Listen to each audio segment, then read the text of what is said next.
tal amigos de su canal de Laico a Laico? Sean todos bienvenidos a este nuevo video que, como ya pudieron ver en el título, bueno, pues vamos a hablar precisamente del ayuno, ¿verdad? Del ayuno, un poquito de su historia, su significado y quizá, ¿por qué no decirlo? Cómo lo podemos vivir de una mejor manera.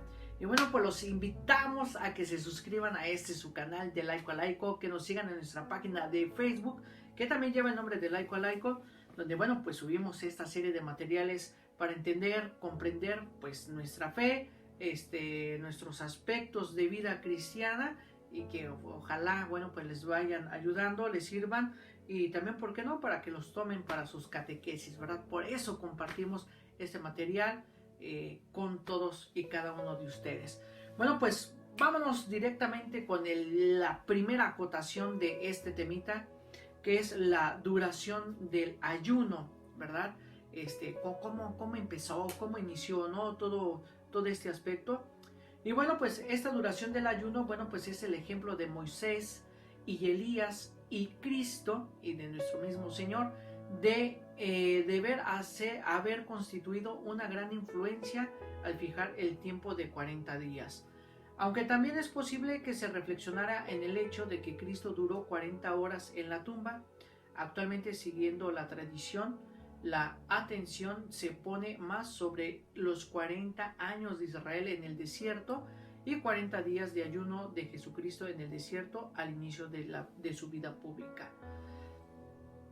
Por otra parte, así como Pentecostés, que son 50 días, era el periodo durante el cual los cristianos se regocijaban y oraban de pie, a pesar de no estar siempre dedicados a esa oración del mismo modo.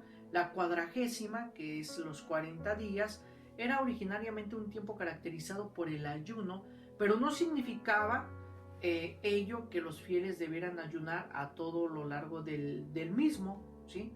Esto, pues, Eusebio de Cesarea, en el año 332, en el texto mencionado, ¿verdad?, lo que acabamos de compartir con ustedes, bueno, pues escribe lo siguiente, ¿verdad?, acerca del significado de la Cuaresma.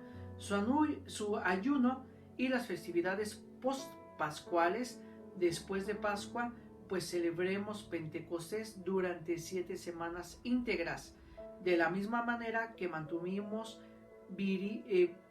virilmente el ejercicio cuaresmal durante 6 semanas antes de Pascua. El número 6 indica actividad y energía, razón por la cual se dice que Dios creó el mundo en 6 días.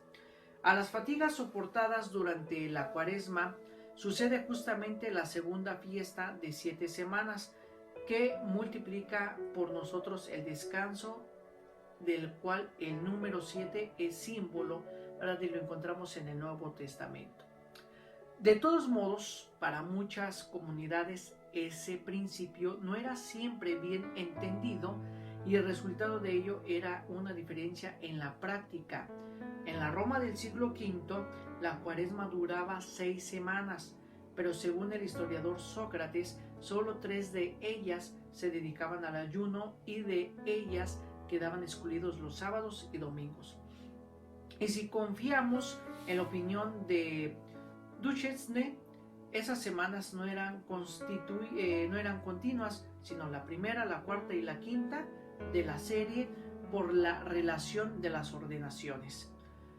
Muy posiblemente, sin embargo, estas semanas tenían que ver con los escrutinios preparatorios del bautismo, ya que según las autoridades, la obligación de ayunar junto con los candidatos al bautismo es resaltada como la influencia principal para el desarrollo de los 40 días.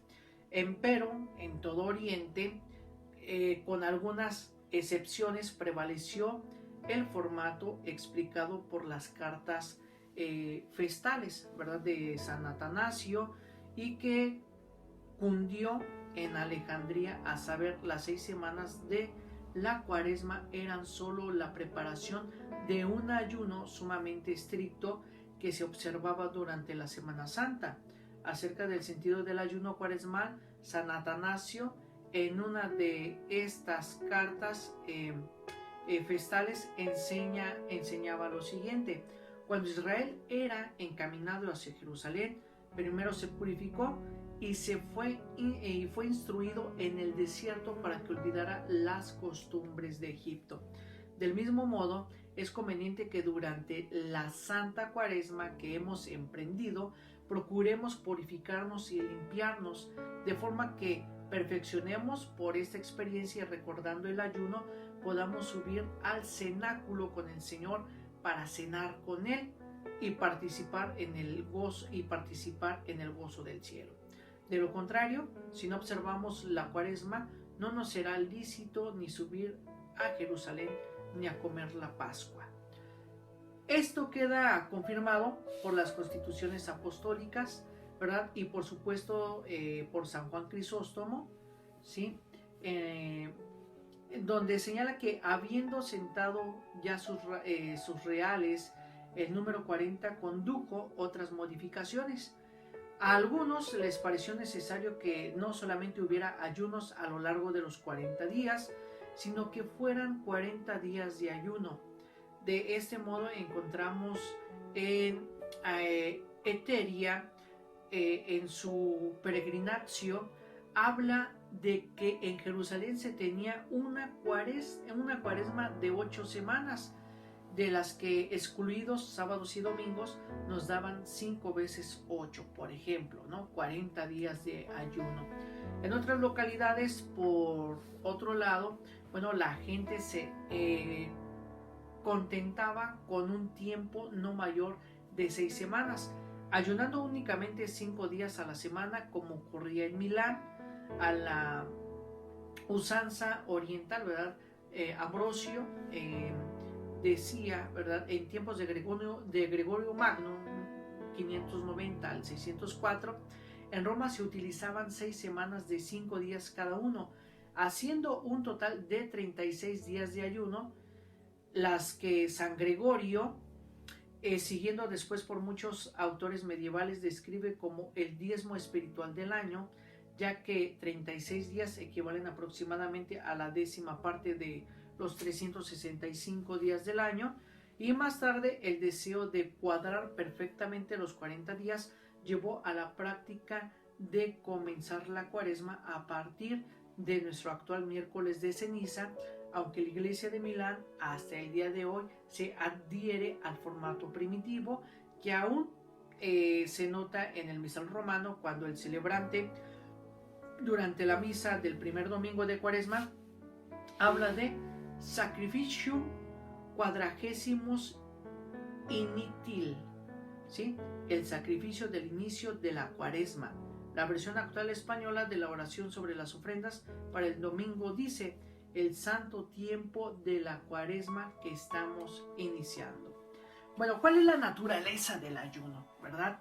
Bueno, la divergencia respecto a la naturaleza del ayuno tampoco fue menor. Por ejemplo, el historiador Sócrates, en su obra Historia Eclesiástica, nos describe la práctica del siglo V. Algunos se abstienen de cualquier tipo de criatura viviente, mientras que otros de entre todos los seres vivos solamente comen pescado. Otros comen aves y pescado, pues según la narración mosaica de la creación, estos últimos también salieron de las aguas. Otros se abstienen de comer fruta cubierta de cáscara dura y huevos, ¿sí? Algunos solo comen pan seco, otros ni eso, ¿verdad? Y algunos, después de ayunar hasta la hora nona, que más o menos son hasta las 3 de la tarde, toman alimentos variados, ¿sí? Aquí no hay una hora, ¿verdad? Muchos acostumbran que se rompe el ayuno a las 12, ¿no? Otros hasta la hora de la comida. No hay algo que nos determine hasta esta hora.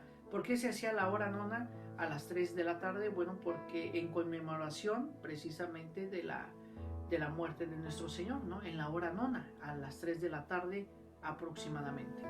En medio de tal diversidad no faltó quien se inclinara por los extremos del rigor. Epifanio, Palladio y el autor de la vida de Santa Meliana la joven, bueno, parecen ser testigos de un orden de cosas en el que el cristiano ordinario debía pasar 24 horas o más sin alimento alguno, sobre todo durante la Semana Santa, y los austeros subsistían a lo largo de la Cuaresma con una o dos comidas semanales exclusivamente, ¿verdad? La regla ordinaria del ayuno, sin embargo, consistía en tomar una comida al día en la tarde, con total prohibición de tomar en los primeros siglos carne y vino. En la Semana Santa, o al menos el Viernes Santo, era común hacer el ayuno llamado gerofagie, ¿sí? Es decir, una dieta de alimentos secos, pan, sal y vegetales. No parece que hubiese estado originalmente prohibidos los lacticimia, como parece corroborar el citado pasaje de Sócrates. Más aún, en una época posterior, Beda nos habla del obispo Serra, ¿verdad?, quien en Cuaresma solo hacía una comida al día, consciente o más bien consistente en un poco de pan, un huevo de gallina y un poco de leche mezclada con agua, ¿sí? Por el contrario, Teodulfo de Orleans en el siglo VIII consideraba la abstinencia de huevos, queso, pescado como señal de una virtud excepcional. San Gregorio, en una carta a San Agustín de Inglaterra, fija la norma: nos abstenemos de carne y de todo aquello que viene de la carne, como leche, el queso y huevos.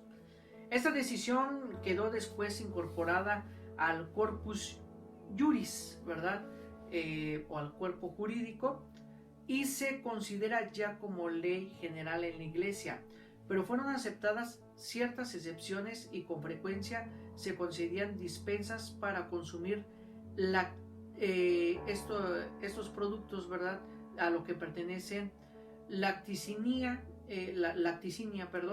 a condición de dar algunos contribución a una obra de caridad, ¿sí?, echar allí un cambio. Tales dispensas eran conocidas en Alemania por medio de las cartas, ¿verdad?, o acerca de la mantequilla, Butter, que significa mantequilla en alemán, y se dice que varios templos fueron construidos con las sumas recogidas de esa manera.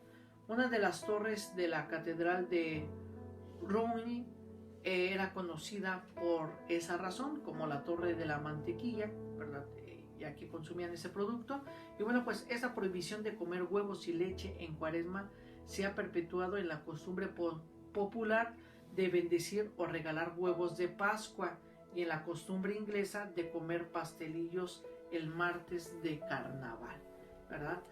Y bueno, pues tenemos el ayuno ya como una ley evangélica, ¿verdad?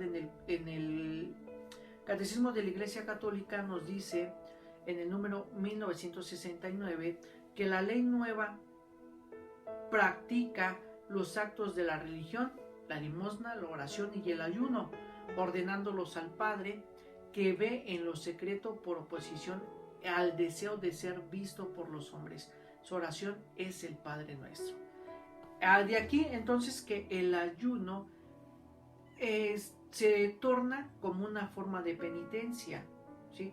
En el Catecismo, en el número 1434, encontramos que la penitencia interior del cristiano puede tener expresiones muy variadas. La Estructura y los padres insisten sobre todo en tres formas: el ayuno, la oración, la limosna, que expresan la conversión con relación a sí mismo, con relación a Dios y con relación a los demás, junto a la purificación radical operada por el bautismo o por el martirio, ¿verdad? Citan como medio de obtener el perdón de los pecados, los esfuerzos realizados para reconciliarse con el prójimo, las lágrimas de penitencia, la preocupación por la salvación del prójimo, la intercesión de los santos y la práctica de la caridad, que cubre multitud de pecados.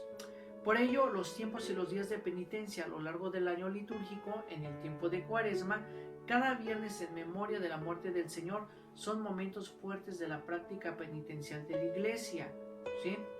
Esos tiempos son particularmente apropiados para los ejercicios espirituales, las liturgias penitenciales, las peregrinaciones como signo de penitencia, las privaciones voluntarias como el ayuno y la limosna, la comunicación cristiana de bienes, ¿verdad? Que son las obras caritativas y misioneras.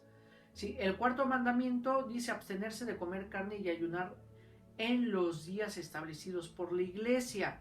Asegura los tiempos de ascesis, de oración, de contemplación, de elevación a Dios y de penitencia que nos preparan en las fiestas litúrgicas y para adquirir el dominio sobre nuestros instintos y la libertad del corazón. El quinto mandamiento, ayudar a la iglesia en sus necesidades.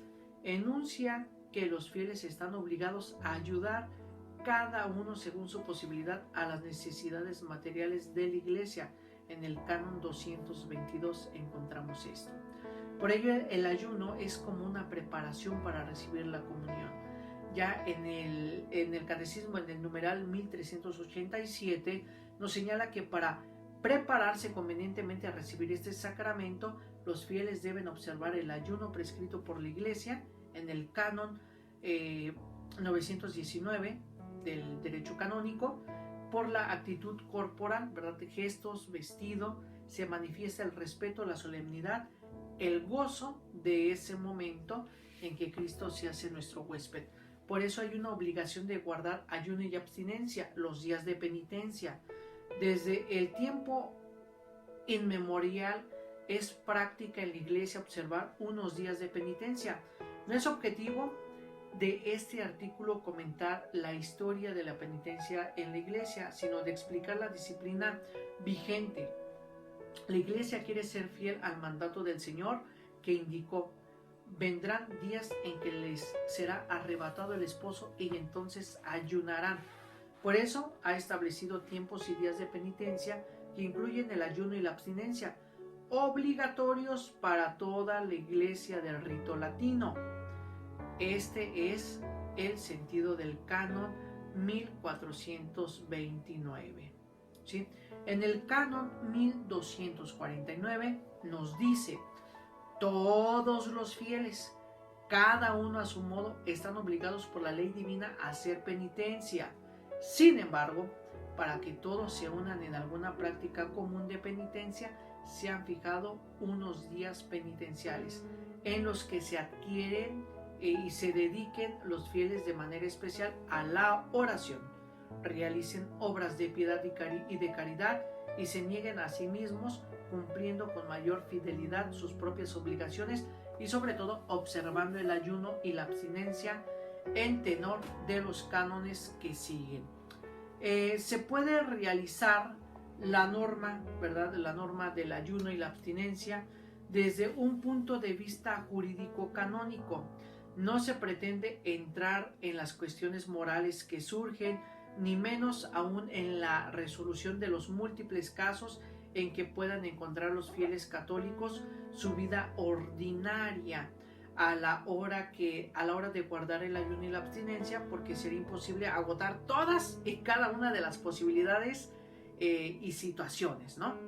Pero se puede dar unas ideas desde el punto de vista del derecho canónico, ¿verdad? Bueno, primero, la justicia, ¿sí? La abadía de Einsiedeln en Suiza, conviene indicar, antes de entrar en otras cuestiones, que la obligación de que se habla en este aspecto, bueno, pues es jurídico, ¿sí?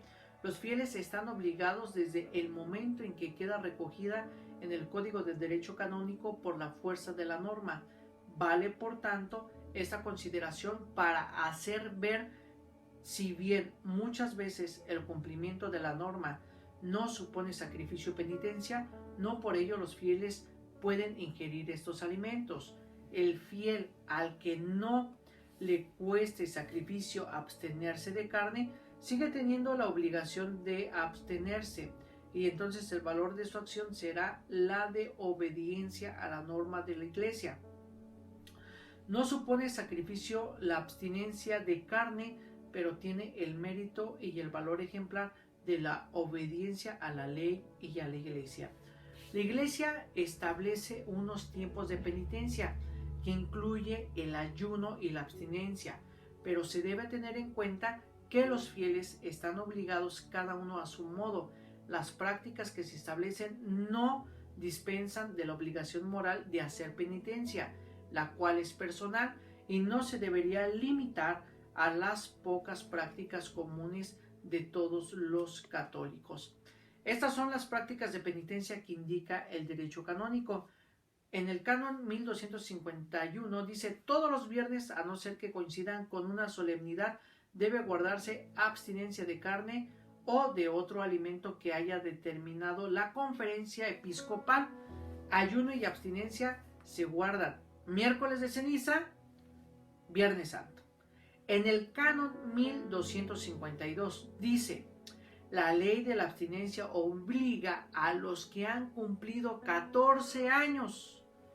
La del ayuno a todos los mayores de edad hasta que hayan cumplido 59 años. Si usted ya tiene 59 años, está exento de hacer ayuno. Si lo quiere seguir haciendo, no hay problema. Si tienen 14 años, obliga la abstinencia solamente. Cuiden, sin embargo, los pastores de almas y los padres de que también se formen en un auténtico espíritu de penitencia, quienes por no haber alcanzado la edad no están obligados al ayuno y a la abstinencia. Por ejemplo, los menores de 14 años no están obligados al ayuno y la abstinencia. Por lo tanto, existen las siguientes posibilidades según la edad. Hasta los 14 años cumplidos no hay obligación de guardar ayuno ni abstinencia. Desde los 14 hasta los 18 años, que es la mayoría de edad canónica, existe la obligación de guardar abstinencia de carne o de otro alimento todos los viernes del año, ¿sí?, de Cuaresma y el resto del año, salvo si coincide con solemnidad y también el miércoles de ceniza.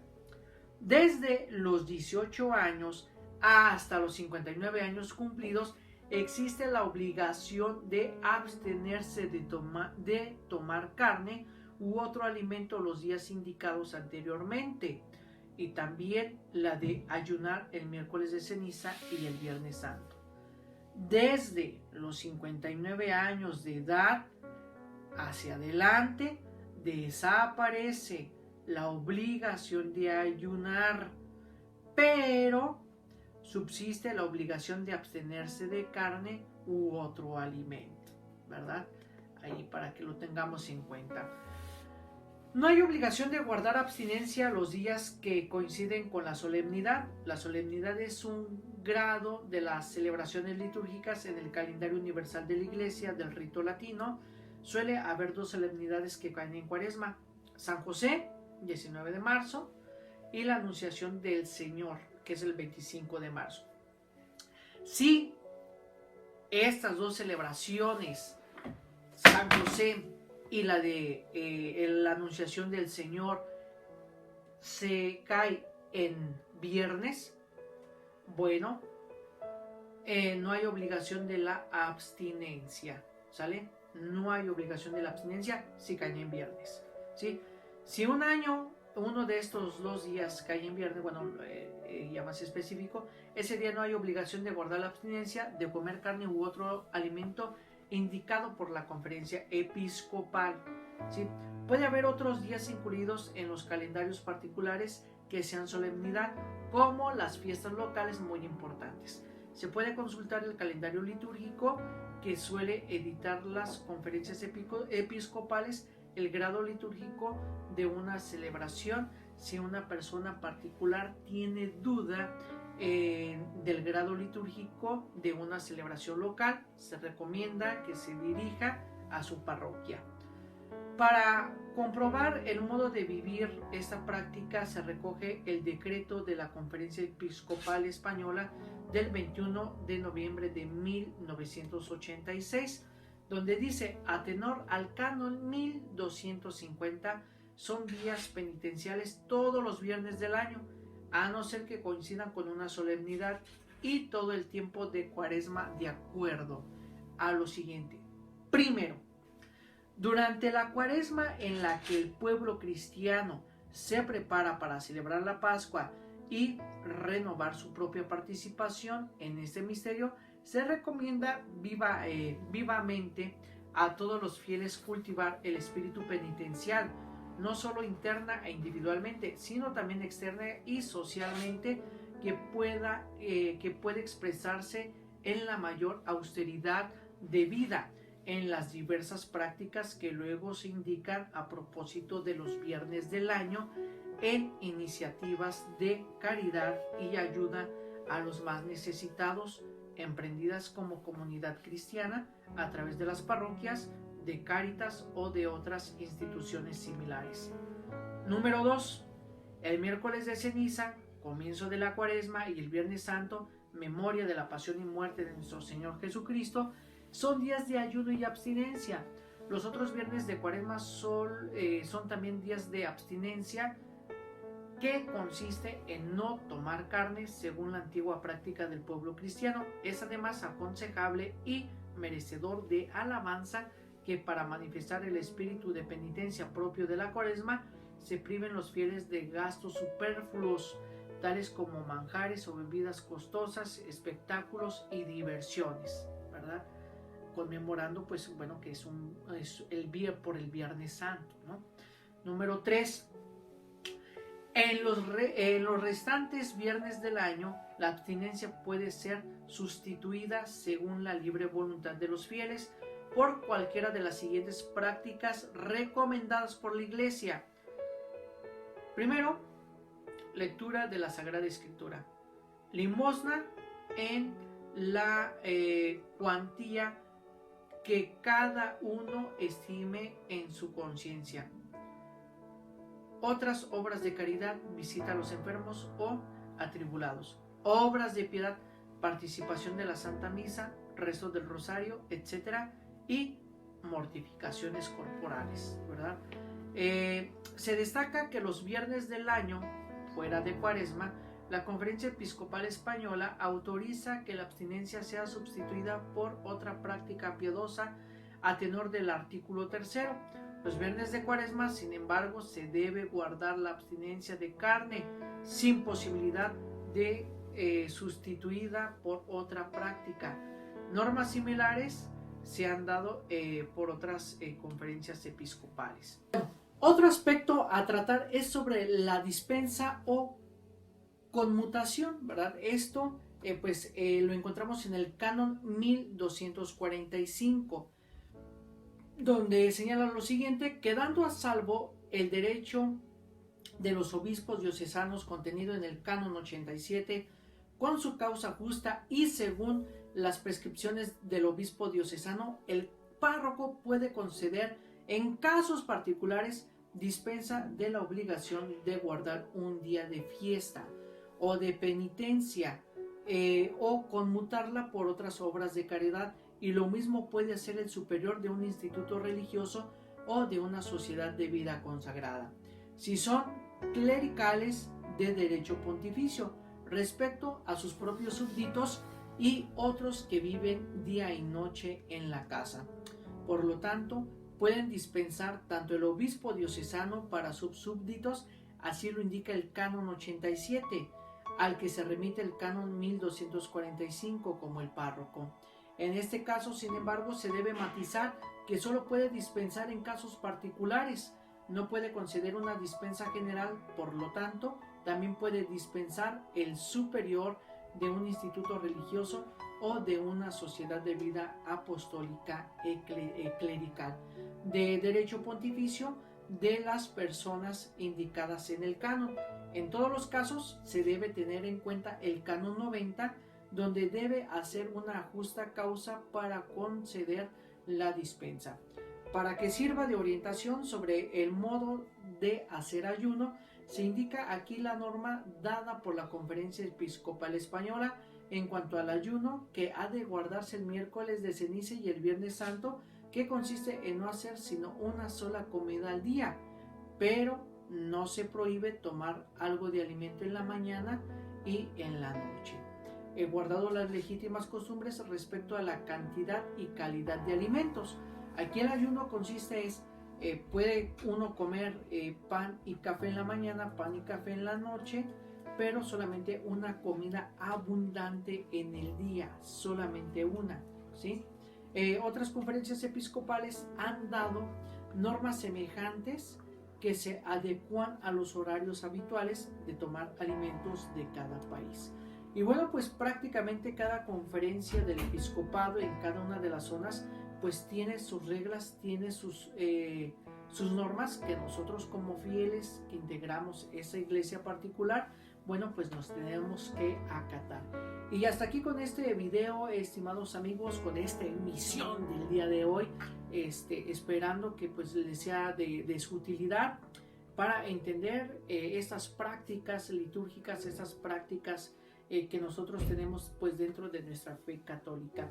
Y bueno, pues los seguimos invitando a que lo compartan en sus redes sociales, que se suscriban a su canal de Laico y que nos sigan en nuestra página de Facebook que lleva el mismo nombre. Así que bueno, pues mis estimados amigos, me despido de ustedes y nos vemos en la próxima emisión.